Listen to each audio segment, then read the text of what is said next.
Dear student, मुझे उम्मीद है कि आप अच्छे होंगे। आप अपनी स्टडी को बहुत इंटरेस्ट के साथ कर रहे होंगे, एक संकल्प के साथ कर रहे होंगे, एक जुनून के साथ।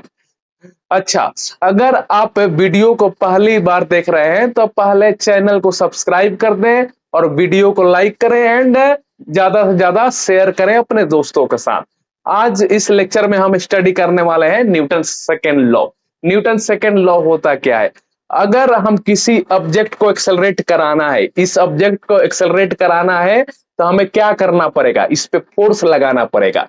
तो फोर्स हम अप्लाई करेंगे तभी ये एक्सेलरेट होगा। समझ में आया? अगर हम फोर्स लगाएंगे तभी इसका rate of change of velocity होगा, वेलोसिटी इसका चेंज मिलेगा। ओके, अगर हमें फोर्स लगाएंगे तभी क्या होगा? चेंज ऑफ मोमेंटम मिलेगा विथ रेस्पेक्ट टू टाइम। यही क्या है? न्यूटन सेकेंड लॉ है। इसको हम लिखते हैं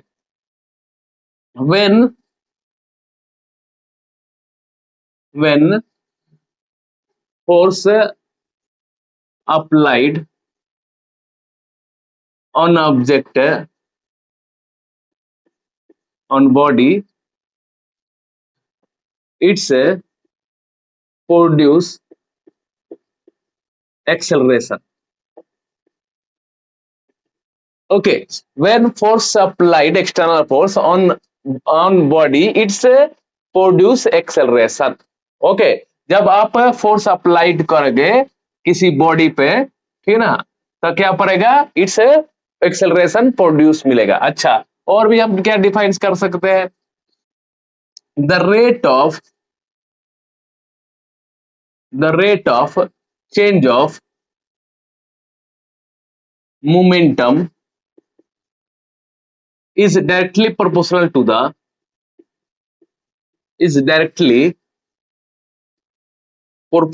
the external force applied on a body. Okay, ये क्या मिल गया हमको? The rate of change of momentum. Rate of change of momentum कब मिलेगा? जब हम एक्सटर्नली फोर्स अप्लाइड करेंगे किसी बॉडी पे। इसको हम मैथमेटिकली कैसे प्रूव करेंगे? तो force equal to mass into, हम एक्सेलरेशन जानते हैं, बिल्कुल हम जानते हैं। अच्छा, हम एक्सेलरेशन को क्या लिख सकते हैं? तो मास एक्सेलरेशन का हम क्या लिख सकते हैं? v minus you by T भी हम लिख सकते हैं। अच्छा, ये M V minus M you क्या है? M V minus M U by time, ये क्या है? P final minus P initial by time. Okay, तो P final minus P initial क्या है? तो ये चेंज ऑफ मोमेंटम है, okay, with respect to time. तो इसको हम क्या बोलते हैं? इसी को हम क्या बोल रहे हैं? ये एक्सटर्नली फोर्स। अंडरस्टूड? तो ये जैसे इंस्टेंटेनियस में आप फोर्स लिखते होगे, इंस्टेंटेनियस में फोर्स लिखते हैं आप, जैसे आप लिखते हो इंस्टेंटेनियस वेलोसिटी, तो आप लिखते हो ना वहां पे D x by D T. Okay, instantaneous एक इंस्टेंट, किसी भी क्षण, किसी भी सेकेंड में। तो इंस्टेंटेनियस फोर्स मतलब क्या लिखेंगे हम? डीपी बाई डी लिखेंगे। ओके, अगर मोमेंटम को with respect to time differentiate करोगे तो आपको क्या मिलेगा? फोर्स मिलेगा। कौन सा फोर्स मिलेगा? इंस्टेंटेनियस फोर्स मिलेगा। तो इसमें मोमेंटम कैसा रहेगा? तो फंक्शन के रूप में रहेगा, जैसे 2t² plus 3t like this, ऐसा p रहेगा। अच्छा, एवरेज फोर्स क्या होता है? Average force equal to delta p by delta t होता है। अच्छा, ये पहली बार आप नहीं देख रहे हो, इसको इंटरलिंक कीजिए। तो v एवरेज इक्वल टू क्या होता है? v average equal to delta x by delta t, means average velocity equal to total change in displacement upon total time taken. इसी तरह average force equal to total change in momentum by total time taken. Understood? अच्छा, और भी कुछ formula जानते हैं क्या? बिल्कुल, यहां से हमको न्यूटन सेकंड लॉ बहुत ही इंपॉर्टेंट है ना, ये मैथमेटिक्स से है हमारे कैलकुलेशन के लिए। तो ये हमारा फॉर्मूला क्या मिला? F इक्वल टू एम में हमारा मिला change in momentum by time मिला। ओके, इसको इंस्टेंटेनियस से भी बता सकते हैं, हम इसका एवरेज भी निकाल सकते हैं। अच्छा, अच्छी बात है। तो नेक्स्ट हम क्या करते हैं? Force equal to momentum by time. तो फोर्स इनटू टाइम हम लिख सकते हैं क्या? Equal to momentum. यस, तो फोर्स इंटू टाइम क्या होता है? इम्पल्स। इम्पल्स। पी क्या है यहाँ पे? मोमेंटम है। जैसे ये लीनियर के लिए फोर्स आप लगा रहे हो तो ये लीनियर केसेज है, लीनियर में ही मूव करेगा फोर्स लगाओगे तो। टॉर्क लगाओगे ना, टॉर्क किसी ऑब्जेक्ट पर लगाओगे तब एंगुलर मोमेंटम मिलेगा, समझे ना? तो ये फोर्स मिला, ये लीनियर केसेज है। मोमेंटम है, लीनियर केसेज है। वेलोसिटी है, लीनियर केसेज है। ओके, इनिशियल वेलोसिटी है, फाइनल वेलोसिटी है, ये सब लीनियर केस है। तो एंगुलर केसेज क्या है? टॉर्क। टॉर्क एंगुलर केसेज है। ओके, हमारा एंगुलर मोमेंटम एंगुलर केसेज है, सर्कुलर मोशन के लिए, रोटेशनल के लिए। ओके, वहां पे ओमेगा एंगुलर वेलोसिटी होता है। तो ये सब चीजें है। तो ये इंपल्स, ये मोमेंटम क्या है? ये मोमेंटम है। मोमेंटम इक्वल टू क्या होता है? Momentum equal to mass into velocity. Okay, तो ये हमारा ये फॉर्मूला हमको क्या मिला? एक यहाँ पे f equal to d p by D t, ये हमारा एवरेज में मिल गया। और यहाँ पे force into time equal to क्या होता है? इम्पल्स। इम्पल्स किसके इक्वल है? मोमेंटम के इक्वल है। तो force into time equal to impulse. Impulse equal to change in momentum भी हो सकता है, ये चेंज इन मोमेंटम। अगर आप इम्पल्स निकाल रहे हो तो आप मोमेंटम बता रहे हो, या मोमेंटम आप फाइंड कर रहे हो तो इम्पल्स बता रहे हो। समझ में आया? अच्छा, और भी हम क्या कर सकते हैं? ग्राफ भी हमको देखते हैं। तो ग्राफ थोड़ा इसका इंटरलिंक कीजिए, इसको इंटरलिंक करना है। आपने मोशन इन स्ट्रेट लाइन पढ़ चुके हैं, ये मैं एज्यूम कर रहा हूं। अच्छा, तो यहाँ पे आप देखिए, यहाँ पे टाइम ये है, इधर एक्स है। ओके, इधर वी है। हमको क्या बताना है? डिस्प्लेसमेंट। तो हम क्या करते थे? यहाँ पे एरिया बताते थे ना, एरिया, वेलोसिटी वर्सेस टाइम। आप एरिया बताते थे, क्या मालूम चलता था आपको? डिस्प्लेसमेंट मालूम चलता था। ओके, इसी तरह यहां भी है। तो यहाँ पे force into time, the force into time, ये जैसे यहाँ पे दे दिया। अच्छा, समझ में आया? तो ये P instantaneous equal to DP by D t. आप ये भी लिख सकते हो, dp equal to force into d t. आप इंटीग्रेट करोगे किसको? फोर्स को विथ रेस्पेक्ट टू टाइम, तो आप मोमेंटम भी मिलेगा आपको। अगर डिफरेंशिएट करोगे मोमेंटम को विथ रेस्पेक्ट टू टाइम तो इंस्टेंटेनियस फोर्स मिलेगा। जहां जैसे यहाँ पे आप v instantaneous equal to dx by dt, अगर डिस्प्लेसमेंट को डिफरेंशिएट करते हो विथ रेस्पेक्ट टू टाइम तो इंस्टेंटेनियस वेलोसिटी मिलेगा। अगर आप इंटीग्रेट करते हो वेलोसिटी को विथ रेस्पेक्ट टू टाइम, आपको डिस्प्लेसमेंट मिलेगा। समझे? अच्छा, इसका ग्राफ हमने देखा, इसका भी हम ग्राफ देखेंगे। तो फोर्स वर्सेस टाइम, तो आपने वेलोसिटी वर्सेस टाइम देखा, वेलोसिटी वर्सेस टाइम, तो आपको क्या मिला? डिस्प्लेसमेंट। यहाँ पे फोर्स वर्सेस टाइम, तब फोर्स यहां रहेगा वर्टिकल में और टाइम हॉरिजॉन्टल में दिया रहता है। अगर ये है आप जो एरिया फाइंड कर रहे हो, एरिया, तो ये क्या है आप फाइंड कर रहे हो? ये इंपल्स फाइंड कर रहे हो। इंपल्स, इंपल्स फाइंड कर रहे हो मतलब क्या फाइंड कर रहे हो? चेंज ऑफ मोमेंटम फाइंड कर रहे हो। Momentum, change momentum. Otherwise momentum भी लिख सकते हो, इनिशियल वेलोसिटी 0 है तो। अंडरस्टूड? यहाँ पे आप एरिया फाइंड कर रहे हो बट फोर्स वर्सेस टाइम होना चाहिए। तो आप इंपल्स बता रहे हो मतलब चेंज इन मोमेंटम भी बता रहे हो ऑल्सो। Understood everyone? अच्छा, हमने क्या देखा? Force equal to formula mass into acceleration. अच्छा, force equal to mass into acceleration, and mass ऐसे ही रहने दीजिए, वेलोसिटी बाई टाइम। ये तो बहुत सारे केसेज होता है चेंज ऑफ। ये हमारा केसेज क्या है? ये कार, कार आप देखते हो ना, कार ये क्या होता है? एक्सेलरेट करता है रोड पे। तो ये क्या होता है? The rate of change of velocity. Velocity variable होता है, करेगा मतलब स्पीड कम ज्यादा होगा तो क्या मिलेगा हमको? एक्सेलरेशन मिल जाएगा। तो ये तो कार एग्जांपल है बेस्ट। एक क्या है, एक केस है उसमें क्या होता है? मास कांस्टेंट, मास चेंज होता है विद रेस्पेक्ट टू टाइम। तो वेलोसिटी कांस्टेंट हो जाएगा, यहाँ पे मास चेंज होगा, मास चेंज होगा। ओके, क्या हो जाएगा? मास चेंज होगा विथ रेस्पेक्ट टू टाइम। ये कौन सा केस है तब? जहां पे ये तो हमने तो कभी नहीं देखा है कि मास वेरिएबल हो रहा है टाइम के रेस्पेक्ट में बट स्पीड कांस्टेंट है। हाँ, ये है केस है। ये कौन सा है केस है? रॉकेट। रॉकेट आप देखते होगे ना, रॉकेट जब लॉन्च होता है ना तब बहुत बड़ा शेप होता है उसका, बहुत बड़ा साइज होता है। लेकिन वो जहां पे लैंड करेगा ना मून सरफेस पे, उसके बाद सिर्फ आगे ऊपर का पार्ट ही कुछ बचा रहता है जिसमें मशीन वशीन कैमरे वैमरे रहते हैं। ठीक है ना? तो ये रॉकेट पहला केसेज हो गया। एंड वन मोर है जो mass with respect to time variable होता है लेकिन स्पीड कांस्टेंट रहता है उसका।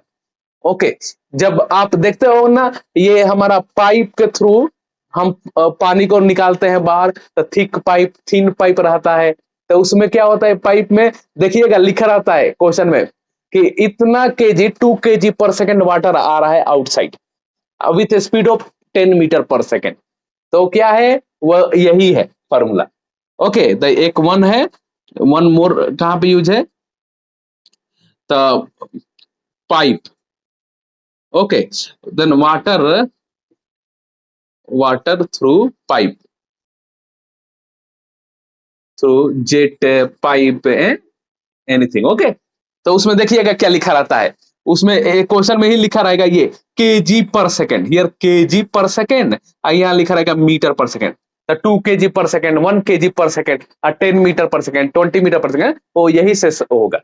ये तो हमारा प्रैक्टिकल है, ये हमेशा हम लोग देखते हैं। एम कांस्टेंट होता है, velocity with respect to time change होता है, लेकिन यहाँ पे देखिए ये वेलोसिटी कांस्टेंट है, मास चेंज हो रहा है विद रिस्पेक्ट टू टाइम। तो कौन सा 2 कैसे जाए, एक तो रॉकेट है, दूसरा क्या है, जो वाटर आ रहा है, कोई लिक्विड आ रहा है, कोई पाइप के थ्रू, जेट के थ्रू, देन वो हमारा यहाँ पे यूज होगा। तो ये बहुत सारे आपको फॉर्मूले मिले, जितना मैंने हाईलाइट किया है वो सभी इंपॉर्टेंट है, समझे ना। तो इससे आपने एक फोर्स और वर्सेस टाइम के कारण आप इंपल्स बता सकते हो, मोमेंटम भी बता सकते हैं। अगर आप इंपल्स बता रहे हो तो मींस चेंज इन मोमेंटम बता रहे हो। अगर आपको इंस्टेंटेनियस फोर्स बताना है तो डीपी बाई डी डिफरेंशिएट करो मोमेंटम को with respect to time. Okay, अगर आपको मोमेंटम बताना है with respect to force into time, तो ये इंटीग्रेट करो, समझे ना। ये सब हमारा इंपोर्टेंट फॉर्मूला मिला आपको। ओके, तो बच्चों क्या दे रखा है, इसको हम डायग्राम से समझते हैं। A 5 kg block is resting on a frictionless plane, it is a stuck. There ये 5 kg ये ब्लॉक है। ओके, ये फ्रिक्शनलेस सरफेस है।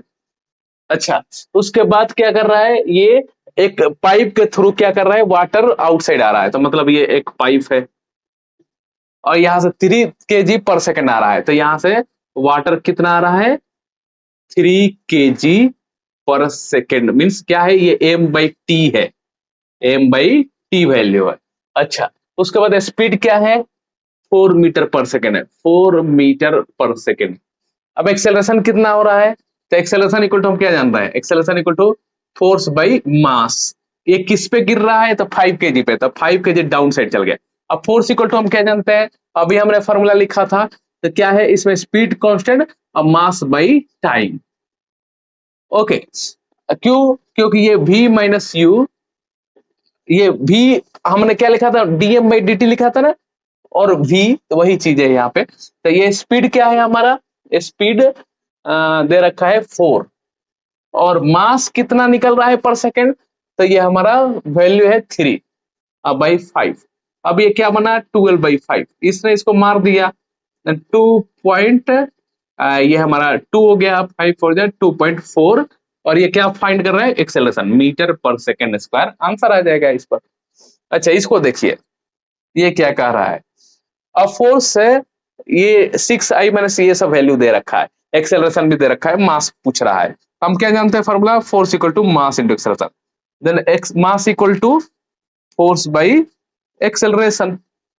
Okay, force by acceleration. Now अब देखिए क्या लिख रहा है यहाँ पे, ये फोर्स, फोर्स का वैल्यू क्या है हमारा, ये वेक्टर फॉर्म में है। अब मास स्केलर होता है, तो इसको क्या करिए, मैग्नीट्यूड फॉर्म में लाइए। तो इसको मैग्नीट्यूड फॉर्म में कैसे लिखेंगे, √6² प्लस 8² और प्लस 10² है, आपको मालूम है, प्लस प्लस इन साइड में लिखते हैं सिर्फ, और divide by acceleration whatever given 2। Then ये क्या वैल्यू हो गया, 36 प्लस 64 प्लस 100, तो ये कितना हो गया, 200 बाई √2। इसने इसको मार दिया, अब ये 100 बाहर निकलेगा तो 10 बन जाएगा, 10 मीटर पर सेकेंड स्क्वायर। ये हमारा आंसर हो जाएगा, केजी, सॉरी केजी। ओके, मास है तो केजी हो जाएगा हमारा, अंडरस्टूड। क्वेश्चन क्या कह रहा है, a ball of mass 0.15 kg, 0.15 kg is dropped from the height 10 metre. तो एक बॉल है, ओके, इसका मास क्या है, 0.15 kg, ये ड्रॉप कहां से किया गया? 10 मीटर हाइट से। ये 10 मीटर हाइट से, ओके 10 मीटर हाइट से। Strike the again rebound same height कर गया। अगेन ये इसको क्या कर गया? कोलिजन किया और फिर ये इसको जाना कहाँ है? 10 मीटर हाइट पे ही जाना है। हम इस क्वेश्चन देखे हैं कि इस तरह गया और फिर वापस रिटर्न आ गया। एक वाल है ऐसा, हम लोग क्वेश्चन देखते हैं बरोबर। ये गया एम के जी का मास है, गया वी वेलोसिटी से, फिर वापस आ गया वी वेलोसिटी से नेट मास। तो इसका चेंज इन मोमेंटम कितना होता था? Mass final momentum minus initial momentum, okay. लेकिन ये डायरेक्शन इसका चेंज हो जाता है, तो ये क्या लिख देते थे? Minus initial momentum. तो ये भी एम बी है और ये भी एम बी है, ओके। जाने का आने का स्पीड सेम है, तो ये कितना लिखते थे? 2 MV लिखते थे ना। उसी तरह ये है, आया कितने हाइट से? मीन्स 10 मीटर से। अगर इसको जाना कहाँ पे है? हाइट पे, अगेन 10 मीटर पे जाना है, तो स्पीड हमारे लिए सेम हो गया। तो change in momentum equal to हम क्या लिख सकते हैं? 2mv। बट v हमको नहीं पता है, v हमें चाहिए। अब v अगर ऊपर से किसी चीज को ड्रॉप कर रहे हैं तो क्या जीरो हो जाता है? u जीरो हो जाता है। तो हम जानते हैं v square minus u square equal to 2gh। तो वी स्क्वायर इक्वल टू, ये तो जीरो हो जाएगा, v equal to √2gh, okay. Then 2gh, then ये √2 इंटू 10 तो ये क्या मिल गया हमको? ये 100, ये यहाँ पे एम के जी मास वी वेलोसिटी, तो ये कितना मिल गया? 200। 200 मीन 10√2 हो गया। ये हमारा मीटर पर सेकेंड। अब क्या करेंगे हम? इसी को इस पर सब्स्टिट्यूट कर देंगे। तो 2mv, तो 2 का 2 ही लिख दीजिए, मास का तो दिया है 0.15 kg, वो तो केजी में ही दे रखा है, मास तो कुछ हमको करना नहीं है। और ये 10√2 हो जाएगा, समझे ना? अच्छा, अब इसको सिंप्लीफाई मारिए, तो 0.515 मल्टीप्लाई 2 0.30, 0.30 मल्टीप्लाई 10, ओके। देन 3 हो गया था, 3√2 मीन्स व्हाट? 3 √2 मीन्स 1.4, 4.2 आ गया ये हमारा। अंडरस्टूड? यही हमारा क्या है? इम्पल्स है। तो impulse equal to force into time, newton second, okay. यहाँ पे देखिए change of momentum 0 to 8 second, okay. Then find impulse, find impulse. अब क्या करेंगे? यहाँ से हमको एरिया बताना है। अब इसका एरिया देखिए, जैसे हमने नामकरण कर दिया, नामकरण तो अपने हाथ में है। A1 area, this A2 area, this A3 area. तो एरिया A1 इक्वल टू क्या होता है? तो A1 equal to look like triangle, तो 1/2 इंटू बी इंटू एच। तो 1/2, और ये 0 to 2 है, तो 2, हाइट कितना है? तो 6 है। इसने इसको मार दिया, 6 Newton सेकेंड आ गया, ओके। A2 देखिए, A2 क्या है? ट्रेंगल टाइप है, not triangle, sorry rectangle type है। तो हमारा length into breadth, length into breadth, area इसका हो जाएगा। तो ये हमारा कितना गया? 2 to 4, 2 ही लगा, 2 सेकेंड ही लिया, और जा कहाँ रहा है? -3 तक, -3 तक। ये कितना हो गया? -6 Newton सेकेंड। A3 कितना हो जाएगा? अप साइड है। अब ये भी क्या है? लेंथ इंटू ब्रीथ है। ये कहां से? 4 to 8, 4 हो गया। अप साइड कितना जा रहा है? तो ये 3 जा रहा है अप साइड, 3। ये कितना हो गया? 12। इसने तो इसको कैंसिल कर दिया, माइनस प्लस, तो ये नेट कितना बचा? ए नेट इक्वल टू, यही हमको बचा, ओके, 12 Newton सेकेंड। ये हमारा आंसर हो गया। क्या हो जाएगा? ये इम्पल्स हो गया, इम्पल्स, चेंज इन मोमेंटम, ये सब 12 Newton सेकेंड। Understood everyone? जिस देख मेरा दिल धड़का, मेरी जान तड़पती है।